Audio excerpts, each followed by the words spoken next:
Okay အားလုံးမင်္ဂလာပါခင်ဗျဒီညတော့ကျွန်တော်ဒီ data validation နဲ့ပတ်သက်တဲ့သင်ခန်းစာကိုကျွန်တော်ရှင်းပြပေးချင်ပါတယ်ဆိုတော့ဒီ data validation ဆိုတာကတော့ကျွန်တော်တို့ input ပေါ့နော်ကျွန်တော်တို့ဒီ data entry လုပ်တဲ့နေရာမှာလိုအပ်သော data တွေကိုကျွန်တော်တို့ကvalid လုပ်ထားတယ် valid လုပ်တယ်ဆိုတာဥပမာကျွန်တော်တို့ error နည်းလာအောင်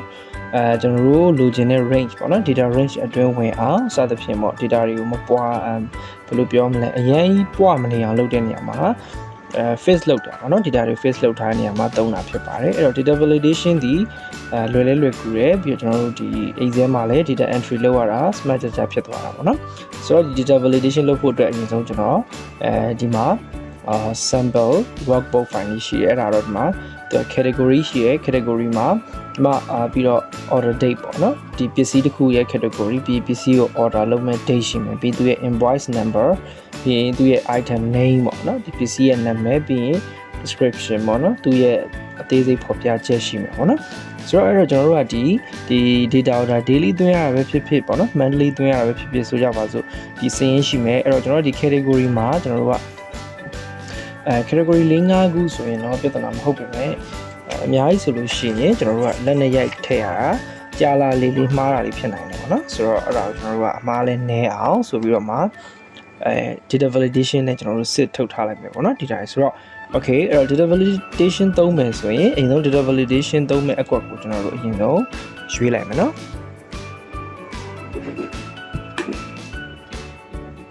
ရွေးပြီးပြီဆိုလို့ရှိရင်ကျွန်တော်တို့ကဒီ data tab ထဲကဒီမှာရှိနေတော့ data validation ဆိုရဲကျွန်တော်တို့ tab လေးကိုတွားပြီးတော့ကျွန်တော်နှိပ်လိုက်ပါမယ်ဆိုတော့နှိပ်လိုက်လို့ရှိရင်ဒီမှာ setting import message ပြီးတော့ရှင် error alert ဆိုရဲစသဖြင့်ပေါ့နော်၃ခုကြာလာမယ်ပြီးသူ့ရဲ့အောက်မှာ validation criteria ပြီး allow my any value ဆိုတော့ default အနေနဲ့ပေါ့ဆက်စဖွင့်ခြင်းမှာမြင်ရမယ့်ပုံစံဖြစ်ပါတယ်ဆိုတော့အဲ့ဒီ any value ရဲ့ဘေးနာမြားလေးကိုကျွန်တော်တို့ကနှိပ်ပြီးတော့မှဒီမှာကျွန်တော်တို့ list ဆိုတဲ့ဟာကိုအပြောင်တန်းလေးပေါ်လာကျွန်တော်တို့သူ့ကို click နှိပ်ပြီးတော့ရွေးလိုက်မယ်ပေါ့နော် list ကိုကျွန်တော်တို့ရွေးလိုက်မယ်ပြီးလို့ရှိရင်ကျွန်တော်တို့okay ပေါ့နော် list ကိုရွေးပြီးပြီဆိုလို့ရှိရင်ကျွန်တော်တို့ဒီ source မှာကျွန်တော်ထည့်ခြင်းတဲ့ item တွေကိုဒီမှာထည့်လို့ရတယ်အဲ့တော့အရင်ဆုံးတော့ကျွန်တော်ကဒီမှာလက်နဲ့ရိုက်ထည့်ရတဲ့ဟာကိုပဲကျွန်တော်အရင်ပြလိုက်မယ်နော်ဆိုတော့ဒီမှာဆိုရင်ကျွန်တော်တို့မှာ category 3မျိုးရှိတယ်ပေါ့လို့ဆိုကျွန်တော်တို့မှာအဲ့3မျိုးကတော့အဖျော်ရည်မကဖြစ်တဲ့ beverage ပေါ့နော် B E V E R A G E S beverage ရှိတယ်ပြီးတော့ကျွန်တော်တို့ comma နဲ့ပြမယ်ပြီးလို့ရှိရင်နောက်ထပ်ပါရှုံးလဲဆိုရင် snacks ပေါ့နော် snacks တွေရှိတယ်ပြီးလို့ရှိရင်ကျွန်တော်ဗာထပ်ရှုံးလဲဆိုရင်တော့ cookie နော် okay cookie ရှိရပါ3မျိုးလို့ကျွန်တော်ထည့်လိုက်မယ်အဲ့တော့ကျွန်တော်ဒီမှာထည့်တော့ data ဒီ3မျိုးကလွဲပြီးတော့တခြား data ကျွန်တော်ထပ်ပြီးတော့ထည့်လို့မရအောင်ကျွန်တော်လုပ်မှာပေါ့နော် okay ပြီးကျွန်တော် okay လေးပေးလိုက်မယ်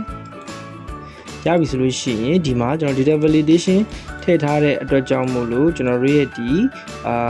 ဟိုမှာလာပြီးတော့ဘီနာမှာမြားလေးနဲ့လာပြီးတော့ပြနေတယ်နော်ဒီလိုမြားလေးနဲ့ကျွန်တော်တို့ပြနေတယ်အဲ့တော့အဲ့မြားလေးကိုကျွန်တော်နှိပ်ပြီးတော့ဒီဟိုဟာလေးနှိပ်ကြည့်ရအောင်ဆိုတော့ဒီမှာဆိုလို့ရှိရင်ခုနကကျွန်တော်တို့ JP ထည့်ထားတဲ့ beverage snack cookie ဆိုတာကျွန်တော်တို့ရှိနေတယ်ပေါ့နော်ဆိုတော့ဒါ data validation လုပ်ထားတာအဲ့တော့ကျွန်တော်တစ်ခုခုကိုရွေးလိုက်မယ်ဆိုရင်ဒီမှာ beverage ပေါ့နော်စသဖြင့်ရမယ်အဲ့တော့ကျွန်တော်ကအရင်ဆုံးသူ့ရဲ့စလုံး font လေးကျွန်တော်ပြောင်းထားလိုက်မယ်စလေးထားမယ် okay နော်နားနော်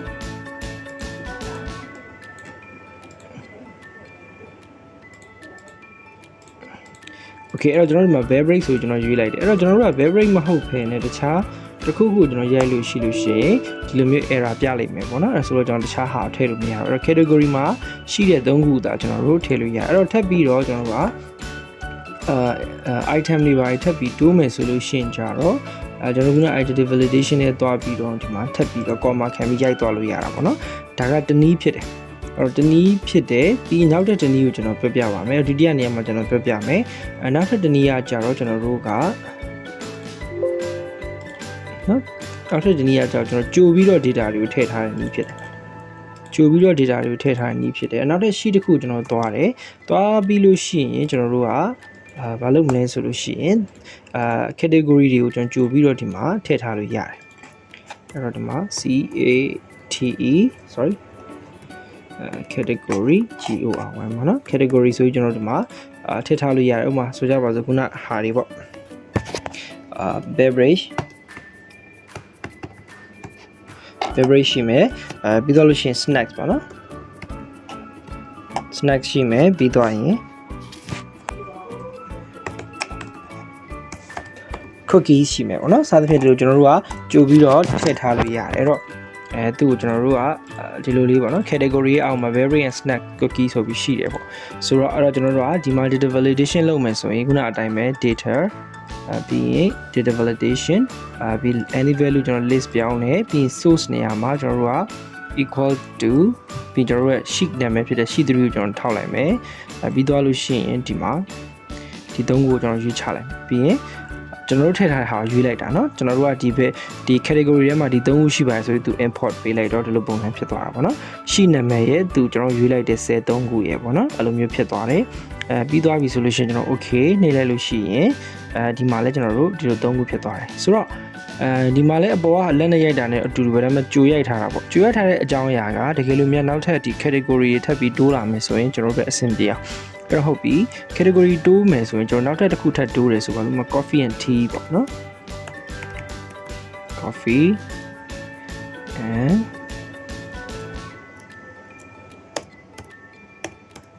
coffee and tea ဆိုပြီးတစ်ခုတိုးတယ်တိုးတဲ့အခါမှာကျတော့ကျွန်တော်တို့ကဒီမှာလိုက်ပြီးတော့တိုးလာမှာမဟုတ်ဘူး။ဘာကြောင့်လဲဆိုတော့ခုနကကျွန်တော်တို့ထည့်ထားတဲ့ range အတွင်းကိုမဝင်တဲ့အတွက်ဖြစ်တယ်။ခုနကကျွန်တော်ဒီ3ခုပဲရွေးထားတာဟုတ်။အဲ့တော့လွယ်ကူတဲ့နည်းလမ်းရှိပါတယ်။အဲ့ဒါတော့ကျွန်တော်တို့ဒီ coffee and tea နေရာနဲ့ဒီ cookie ပဲဖြစ်ဖြစ် snacks ပဲဖြစ်ဖြစ် beverage ပဲဖြစ်ဖြစ်အဲ့ကြားတွေကိုဒီ coffee and tea လေးထည့်နိုင်ရင်ကျွန်တော်တို့ရပြီ။เนาะအဲ့တော့ကျွန်တော်တို့ကဘယ်လို copy လုပ်မလဲဆိုရင်အရင်ဆုံးကျွန်တော်တို့ shift ကိုဖိထားပါ shift ကိုမလွတ်ဖ ೇನೆ ဖိထားပြီးသွားပြီဆိုလို့ကျွန်တော်ဒီတောက်လေးမှာတောင်ဆုံးလေးကိုသွားလို့ဒီလိုမျိုးရွှေ့လို့ရတဲ့ sign လေးပေါ်လာပြီဆိုရင်ကျွန်တော်တို့ဖိပြီး click ကိုဖိပြီးတော့အပေါ်ကိုဆွဲတင်လိုက်ပါနော်ဒီလိုတင်လိုက်လို့ရှိရင်ဒီ coffee and tea နဲ့ cookie ကဒီလိုမျိုးနေရာလေးလဲသွားတာအခုလိုတွေ့ရမှာဖြစ်ပါတယ်ဆိုတော့နေရာလဲသွားပြီဆိုလို့ရှိရင်ကျွန်တော်ဒီမှာထပ်ပြီးရိုက်ဆရာမလို့တော့ပဲနဲ့၄ခုလုံးပေါ်လာပြီပေါ့ခုန coffee and tea မရှိတော့ညာလဲအခုတော့ coffee and tea ပါလာပြီပေါ့နော်ဆိုတော့ဒါတနည်းဖြစ်တယ်အဲ့တော့နောက်ထပ်တနည်းကကြတော့ကျွန်တော် table တိဆောက်ထားလို့ရတယ် table တိဆောက်ထားလို့ရတယ်အဲ့တော့ကျွန်တော်ဒီအောင် table လေးလုပ်လိုက်မယ် table ပုံစံလို့ရန်အတွက် select all ပေးလိုက်တယ်ပြီးတော့ control T ကိုနှိပ်လိုက်မယ် control T เนาะ control T ကိုနှိပ်လိုက်ရင် table လောက်တာပဲပေါ့အဲ့တော့ insert ထဲမှာရှိတဲ့ table နဲ့အတူတူပဲ control T နှိပ်မယ်ပြီးရင်ဒီမှာtable stand ကျွန်တော်တို့ဘာမှမထားလိုက်ပဲနဲ့ clear လုပ်ထားလိုက်မယ်เนาะဒါဆိုဒီပုံစံလေးဖြစ်သွားမယ်အဲ့တော့ဒီ table ထဲမှာပါတော့ဟာတွေကိုလည်းကျွန်တော်တို့ဒီမှာလာပြီးတော့ထည့်လို့ရအဲ့ဒီတတိယအကောက်မှာကျွန်တော်ပြအဲ့တော့ဟုတ်ပြီအဲ့တော့ကျွန်တော်တို့က formula ပုံစံထဲမှာဖြစ်တဲ့အတွက် equal to ဆိုပြီးတော့ကျွန်တော်တို့ရေးမယ်ပြီးသွားရင်ဒီမှာဒီဘောနော်ဆိုကြပါစို့ဒီမှာဒီ category ရဲ့အပေါ်လေးကိုကျွန်တော်နည်းနည်းလေးဒီ mouse လေးကိုတင်လိုက်လို့ရှိရင်ဒီလိုမြားလေး outside တဲ့ပုံစံလေးဖြစ်တာကိုတွေ့ရလိမ့်မယ်နော်အမြားလေး outside တဲ့ပုံစံဖြစ်ပြီဆိုရင် click တစ်ချက်နှိပ်လိုက်ဒီမှာသူက table နာမည်နဲ့ဒီ category ဆိုတဲ့ header နာမည်ပေါ်လာလိမ့်မယ်အဲ့တော့ table 2ဖြစ်တယ်ပေါ့အဲ့တော့ကျွန်တော်အဲ့ဒါကို copy ကူးလိုက်မယ် control C ပဲနှိပ်လိုက်နော် control C နှိပ်လိုက်ဒီသူ့ရဲ့ဒီ table ရဲ့ formula ပုံစံကို copy ကူးလိုက်တာပေါ့နော် copy ကူးလိုက်မယ်ပြီးသွားရင်ကျွန်တော်တို့ကခုနနေရာပြန်သွားဒီတတိယအကွက်မှာ sorry နော်ပြီးသွား copy ကူးလိုက်နော်ကူးသွားပြင်ကျွန်တော်ဘာမှမလုပ်နဲ့တတိယအကွက်ကိုပြန်သွားဒီဟာကိုပြန်ဖြတ်လိုက်ပါနော် copy ကျွန်တော်ပြန်ပြောမယ် equal to ပြီးလို့ရှိရင် category ပေါ်ကို mouse လေးတင်လိုက်ဒီလိုမျိုးမြားအမဲအောင်လေးပေါ်လာပြီဆိုတော့တစ်ချက်နှိပ်ဒါဆိုလို့ရှိရင်ဒီမှာ table 2 category ဆိုတာပေါ်အဲ့တော့ကျွန်တော် copy လေးကူးလိုက် control C ပြီးလို့ရှိရင်ဒါကိုပြန်ဖြတ်လိုက်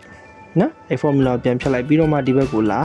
ာပြီးတော့တတိယအကွက်ကိုရွေးပြီးတော့မှခုန data validation ပြီးသွားလို့ရှိရင်ကျွန်တော်တို့ကဒီခုန list တွေကိုပြန်သွားလို့ရှိရင်ဒီ source နေရာမှာequal ခုနဟာ control V နော် control V နေလိုက်လို့ရှိရင်ဒီလိုပုံစံဖြစ်သွားမယ် okay နေလို့ရှိရင်ဒီလို error တက်တဲ့ box လေးကြာလိမ့်မယ်နော်ပြဿနာမရှိဘူးဘာကြောင့်ဆိုတော့ तू ကတခါတည်း table တိဆောက်ဖို့ရတဲ့ဒီ formula ရေးလို့မရတဲ့ပုံစံဖြစ်တယ်အဲဆိုကျွန်တော် okay ပြန်ပေးလိုက်ပြီးတော့လို့ရှိရင်ဒီ table 2ရဲ့အရှိမဒီလိုမျိုး table 2ရဲ့အရှိမကျွန်တော်ညီမြချင်းရဲ့ဘေးနားမှာ indirect လို့ရေးလိုက်ပါ INDIRECT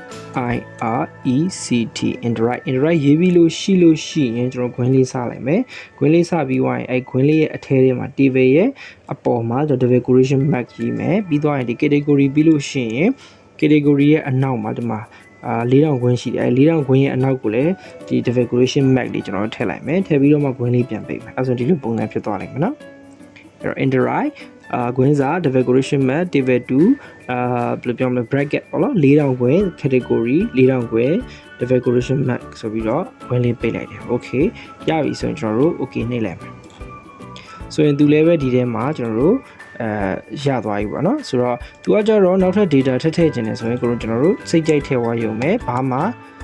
သူ့အောက်မှာပေါ့နော်စိတ်ကြိုက်ထည့်ဝါရုံဘာမှထပ်ပြီးကျွန်တော်ပြောင်းလဲစရာမလိုတော့ဘူးပေါ့နော်တခုဒီမှာ diary လို့ကျွန်တော်ထည့်လိုက်တယ်အဲ့ diary ဒီမှာလာပြီးတော့ပေါ်နေတာကိုတွေ့ရပါမယ်ဆိုတော့ဟုတ်ပြီဒါဟာ list ထည့်တဲ့formula ပုံစံ3ခုပေါ့နော်ကျွန်တော်အခုရှင်းပြသွားတယ်အခြေခံ3ခုဖြစ်တယ်အဲ့တော့date level ဒီလိုပဲ order date ကိုကျွန်တော်တို့ကထည့်မယ်ဆိုလို့ရှိရင်အဲ့ date ကိုလည်းကျွန်တော် validation လုပ်လို့ရတယ်အဲ့ဒါကိုကျွန်တော် data validation နဲ့တွားမယ်တွားပြီးလို့ရှိရင်ကျွန်တော်ဒီ any value နေရာမှာကျွန်တော်တို့က date ကိုရွေးလိုက်ရွေးပြီးလို့ရှိရင်တော့ between ဆိုတာရှိတယ် not between equal to not equal to စသဖြင့်ပေါ့နော်အဲ့တော့ကျွန်တော်တို့ကဒီစရင်းဒီဥမာgreater than ဥမာဒီနေ့ထက်များဒီနေ့ဥမာဒီနေ့ဆိုလို့ရှိရင်29ရက်မလား29ရက်ရဲ့အပေါ်မှာပဲကျွန်တော်တို့ကအလုပ်လုပ်မယ်ဆိုရင်တော့ greater than view ဒါမှမဟုတ်လည်းဒီတလားစာပဲလုပ်မယ်ဆိုရင်ဥမာ between ကိုရွေးပြီးလို့ရှိရင် start date ကိုကျွန်တော်ဥမာဆိုကြပါစို့10လပိုင်း1ရက်နေ့ကနေ10လပိုင်း31ရက်နေ့အထိဆိုရင်10လပိုင်း1ရက်နေ့ကနေ2021ကနေend date ဒီ10လပိုင်း31ရက်2021အထိပဲဖြစ်ရမယ်ပေါ့ okay လို့ဒီလိုပုံစံဖြစ်သွားမယ်ဆိုရင်တော့ဒီတလအတွင်းမှာကျွန်တော်တို့ဒီမှာ data ရိုက်လို့ရမှာဖြစ်တယ်အဲ့တလကျော်တဲ့ date တွေကိုသူလက်ခံမှာမဟုတ်ဘူးပေါ့နော်အဲ့တော့ okay ကျွန်တော်ပေးလိုက်မယ်ဆိုရင်ကျွန်တော်ဒီမှာ order date ရှိတယ်အဲ့တော့ order date ကိုကျွန်တော်တို့ဥမာကဲဆိုရပါတော့ကျွန်တော်တို့ဒီမှာမှားပြီးတော့6လပိုင်း9ရက်နေ့2021လို့ရိုက်လိုက်မယ်ဆိုရင် error တက်မှာဖြစ်တယ်အဲ့တော့ error နဲ့ပတ်သက်ပြီးလည်းပြောချင်တယ်ဒီမှာ error တက်တယ်ဆိုလို့ရှိရင်သူပြောတယ် this value doesn't match the data validation restriction defined for this cell ဆိုတာကြီးပေါ်လာတယ်ဆိုတော့ပြောရရင်ဒီမှာဒါကိုထည့်ဖို့အတွက်ကန့်သက်ထားပါတယ်ပေါ့နော်ဆိုရပါစို့အဲ့ဒါကိုကျွန်တော်တို့ကပြောင်းလို့ရတယ်ပြောင်းလို့ရတယ်အဲ့ဒါဘယ်ထဲမှာပြောင်းမလဲဆိုရင် data validation ခုနကျွန်တော်တို့ထည့်ထားတဲ့ data မှားမယ်ဆိုရင် error alert မှာကျွန်တော်တို့တိုက်တဲ့အနေနဲ့ဥပမာပေါ့နော် error error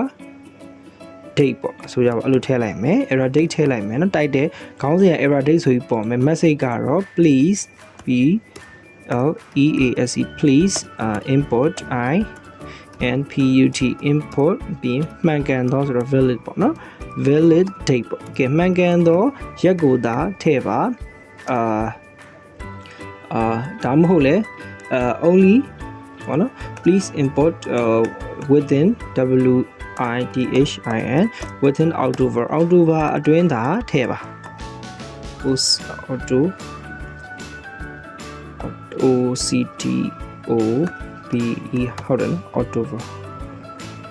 okay နော် October လကိုသာထည့်ပါပေါ့နော်အဲ့လိုမျိုးကျွန်တော်တို့ထည့်လိုက်မယ်ပြီး okay ပေးလိုက်မယ်ဆိုရင်နောက်ထပ်တစ်ခါမှားကြည့်ရအောင်8လပိုင်း9ရက်နေ့2021လို့ကျွန်တော်ထည့်လိုက်တဲ့အခါမှာဒီမှာသူရဲ့ကျွန်တော်တို့ခုနထည့်လိုက်တဲ့ title error date ဆိုပြီးပေါ်တယ် please import within October လအတွင်းသာထည့်ပါပေါ့နော်ဒီလိုမျိုး message လေးကျွန်တော်တို့ပြန်လာလို့ရပါတယ်နောက်ထပ်တစ်ခုကကျွန်တော်တို့ကသူ့ကိုကျွန်တော်တို့ကဒီပေါ်မှာဘယ်လိုပြောမလဲဟိုပေါ့နော်ဒီ message လေးတွေပေးထားလို့ import message ပေါ့ဥမာဆိုလို့ dear ဥမာနော် dear all ပေါ့နော် hello please ပေါ့နော်ကျေးဇူးပြုပြီးတော့okay please be careful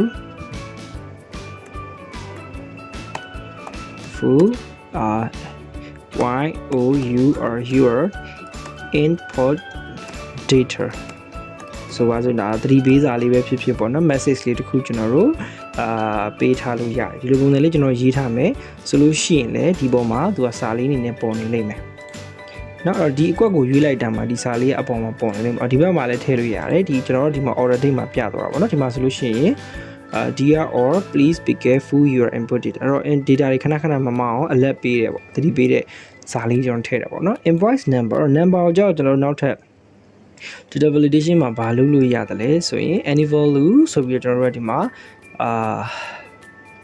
test length မဲဆိုပါစို့နောက်မှလည်း number ပေါ့နော် test length ဆိုလို့ရှိရင်ကြတော့ဥပမာ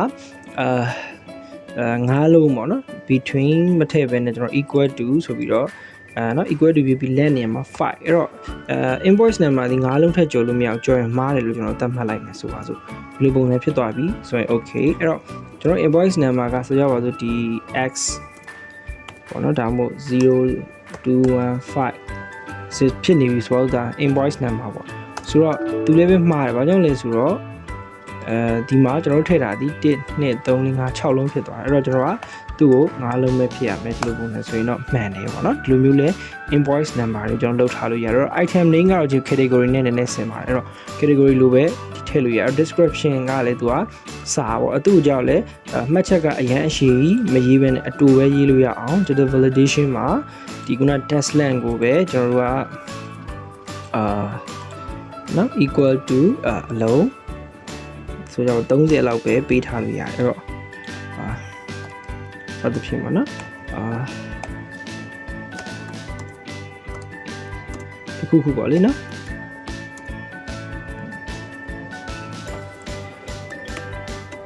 အဲ့လိုမျိုးကျွန်တော်တို့ရေးလို့ရအဲ့တော့ဒီမှာကျတော့အလုံး30ကျော်သွားပြီပေါ့1 2 3 4 5 6 6လုံးပဲရှိပါသေးတယ်ဘာကြောင့်okay အဲ့တော့အဲ့လိုမျိုးပေါ့နော်ကျွန်တော်တို့ကစိတ်ကြိုက်ကျွန်တော်တို့က test length ကိုပေးထားလို့ရတယ်ပေါ့နော် between လည်းရှိတယ် minimum 30ကနေ maximum 16ဒါမှ minimum 10ကနေ okay အဲ့လိုလည်းပေးထားလို့ရတယ်နော် okay နော်အဲ့လိုမျိုးရိုက်လို့ရတယ်ဆိုတော့ဒါဟာ data validation ရဲ့အခြေခံကြတဲ့ပုံစံမျိုးဖြစ်တယ်အဲ့တော့နောက်ထပ်